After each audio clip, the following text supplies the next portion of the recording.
Grand secret du combat spirituel, il est écrit dans Jacques 4, le verset 7. Obéissez à Dieu, résistez au diable et il fuira loin de vous. Donc le diable fuira loin de vous. J'aimerais dire à quelqu'un que l'obéissance à Dieu est une clé fondamentale de ta délivrance, de ta libération, de ta protection. C'est pas toujours nécessaire de courir après tous les pasteurs, après tous les prêtres, après des charlatans, des voyants, pour pouvoir obtenir dans ta vie des changements significatifs dans ton mariage, dans ton travail, dans ta manière de vivre. Peut-être que tu es oppressé dans ton cœur. Ce changement ne vient pas forcément par des prières à gauche et à droite, mais il vient par l'obéissance à Dieu, l'obéissance à sa parole dans la Bible, l'obéissance à ses principes, l'obéissance à la voix de l'Esprit Saint. Travaillons l'obéissance, posons-nous la question, comment est-ce que je mets l'obéissance dans ma vie? Posons-nous la question, comment est-ce que je fais pour améliorer cette obéissance dans ma vie? C'est très fondamental. Plusieurs personnes vont l'ignorer. Plusieurs personnes vont toujours chercher des choses extérieures, qu'on puisse imposer les mains sur vous, qu'on puisse ainsi de suite. Certes, c'est bon. Certes, c'est vrai.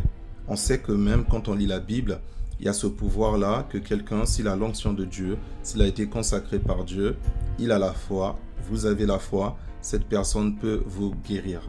Mais il y a quelque chose de fondamental. Je milite toujours pour que les chrétiens soient aussi des personnes qui développent leur relation avec le Christ pour que les chrétiens ne soient pas toujours dépendants de certaines personnes.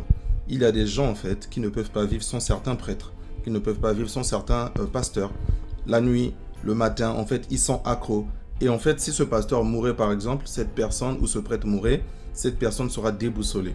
Alors que le roc, la fondation, la base, c'est d'abord Jésus-Christ. C'est pour cela que j'exhorte toute personne à pouvoir d'abord bâtir sa foi sur le Christ.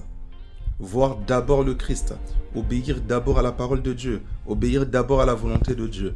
Et cette obéissance est aussi en fait complémentaire à la résistance au diable, ou je vais dire même inversement proportionnel. En fait, résister au diable, résister aux tentations, résister au péché, tout cela c'est une manière de obéir à Dieu. Parce que vous résistez, pas parce que vous voulez résister, mais vous résistez par exemple à la haine, parce que vous savez que vous devez obéir au commandement qui vous demande d'aimer par exemple. Donc là on se rend compte que désobéir à Dieu, ou même satisfaire le diable en fait c'est désobéir à Dieu. Parce qu'on dira à quelqu'un, tu désobéis à Dieu, la personne dans le sens positif se dira mais moi j'obéis à la majorité des commandements. Mais si on te dit mais tu plais au diable, tu satisfais le diable en faisant ça, cette personne se rendra compte en fait qu'à l'inverse, il a donc désobéi à Dieu. Je reviens sur le fondamental. Obéissez à Dieu ou soumettez-vous à Dieu. Résistez au diable et il fuira loin de vous. C'est très important. Après, il y a d'autres choses. Il y a le jeûne, il y a tout ce qui vient avec. Mais il y a quelque chose d'important d'abord, de fondamental, l'obéissance à Dieu.